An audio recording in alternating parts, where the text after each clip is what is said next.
Now welcome to another edition of News from Naboo with Thor's Lightning Takes. And let's get right to the news. First story today, Skeleton Crew has its writers revealed. I guess writers are still a thing. I think they were on strike. That's kind of ironic, isn't it? Looks like the majority of the series is being co-written by Christopher Ford and the showrunner John Watts. They did 1 through 4 and 7 and 8, meaning it is an 8-episode show. Okay. I mean, even though Filoni's trying to hide that fact, and this comes out first. I know his Ahsoka series. He's like, there's episodes. I wrote some. Other people wrote others. There's directors. He won't even tell you how many episodes there are. I know. He's like, you can maybe try to figure it out. Maybe there. I wrote more or directed more than one. It's like, dude, it comes out a couple months. Just tell somebody episode numbers. That doesn't spoil anything. I come out after that. Nah, there's 8. There's 8. Next year, this show's going to come out, and there's going to be 8 episodes. So it's like, just be up front sometimes. You know, not everything has to be a mystery. Episodes 5 and 6 are being written by Mungjo Wessner. As we know, Christopher Ford and John Watts, we've seen work from them before. They did the horror movie Clown. They did a thriller called Cop Car, and obviously, they did Spider-Man Homecoming. Well, I only saw one of those 3. Me as well. You don't really like horror movies. I'm not into horror movies, no. Because you find them boring and They don't scare me. Mm-hmm. And they're predictable. Usually, 9 times out of 10, they're very predictable. And I just don't get scared by them at all. True. Because that logical part of my brain tells me it's all make-believe anyway, so no matter what they do, it doesn't matter. As for the other writer, Wessner, there's not many details about her.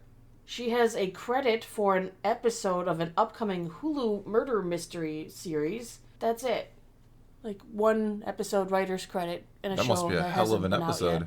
So somehow they're doing 2 episodes of Skeleton. That word has been forever ruined in Star Wars. It says everything and nothing at all in Star Wars. But mostly nothing. So those are the writers. People we do know and a person we don't know. Exciting stuff. I don't know. I'm interested. I'm obviously interested in anything Star Wars. Just, whether it be curiosity's sake or just excitement. Mm-hmm. But no, I'm somewhere between curiosity and excitement with this one. I'm interested to see what this is all about. Good. Another interesting thing that happened today, actually, Ming-Na Wen got her star on the Hollywood Walk of Fame, or is getting it this afternoon. Depending on when you watch this video. Either she just had it, or she's still getting it. Well, it's out west, so it'll probably be up before she gets it. I'm assuming unless they do it early in the morning. I don't know when they do them, but... Ming-Na Wen, as we know, played Fennec Shand in the Book of Boba Fett, as well as The Mandalorian. They were also Melinda May of the Cavalry in Marvel's Agents of S.H.I.E.L.D. And let's not forget, because we want to round out the Disney roster for her, she voiced Mulan in the animated Mulan film and its sequel. What about Chun-Li in Street Fighter?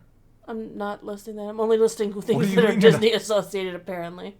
Apparently you are. You probably got your list straight from Disney. Disney, give me a list. Oh, here's everything that she was in for us.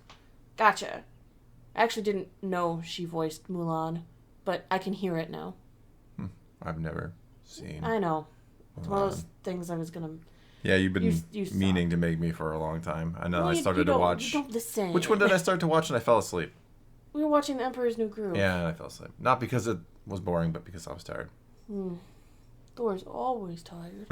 It's his secret. When it comes to watching old Disney movies, I'm really tired for some reason. I'll watch this with you until I fall asleep. Thanks. All right, and perhaps our most interesting story today, we have a slight update on the Kotor Remake that was in development, seemed to be going smoothly.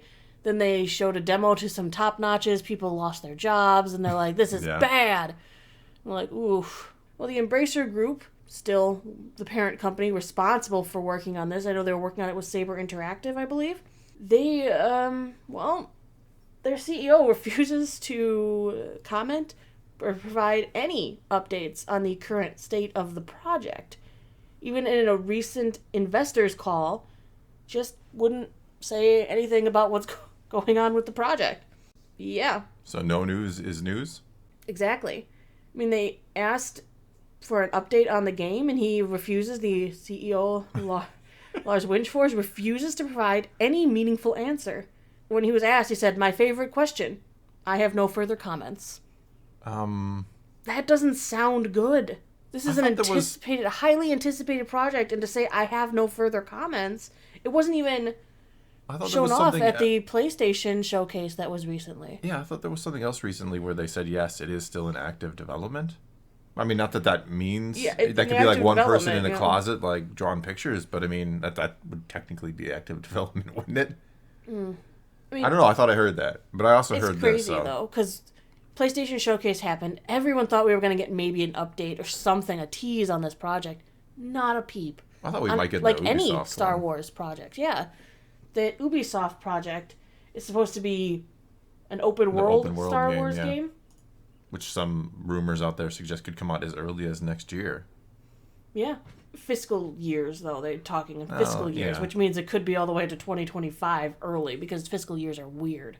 Well, they're just what they are. Yeah. Because if you say fiscal year, it's April 2024 to March 2025. Yeah. But, I mean, they're having trouble with in Ubisoft, too. They didn't really show off anything at the place. Well, they did. They showed off, I think, the new Assassin's Creed that's coming. Yeah, which drummed up some excitement, I think. I never played any of the Assassin's. Yeah, well, I did a little bit, but never really gotten into it. They still are working on the Avatar Frontiers of Pandora as well. And another large game, which everyone assumes is their open world Star Wars game. And they're saying that their other large game would release within the next 12 months-ish. Of a fiscal year. Yeah. So, 2025, yeah. Possibly. I mean, it's exciting in the gaming world. I mean, we just finished out with Jedi Survivor. You really enjoyed it. I really, really enjoyed the story. I didn't have time to play it yet. I was finishing Hogwarts. The gameplay with all the jump puzzles sometimes gets a little much on some levels, where it's just literally jump puzzle after jump puzzle after jump. I mean, some people love that. That's fine. But I mean, they made some good changes to the map. I believe it was much more intuitive than the last map. No, there are a lot of great things about the game. A lot of improvements. It is a beefed up version of the original. There are just times it was like, I just want to go like over there. It's 10 feet over there, and I got to go 500 feet around to get there. I mean, I was like, I just want to go right there. You're jumping for the next 10 minutes to get. To get there, and you're like, it's just not my it's not my thing. You want to throw a million enemies in a row at me to lightsaber down? Sure, I'm not going to complain, and I'm sure some people would complain about that. But for me, the jump puzzles got a bit much on some level. I think it was mainly because they were just long jump sequences. Well, yeah, right? It was just that. Well, it's long jump sequences. Then you land somewhere, and then you realize you got another long jump sequence, and then you got another one after that, and it's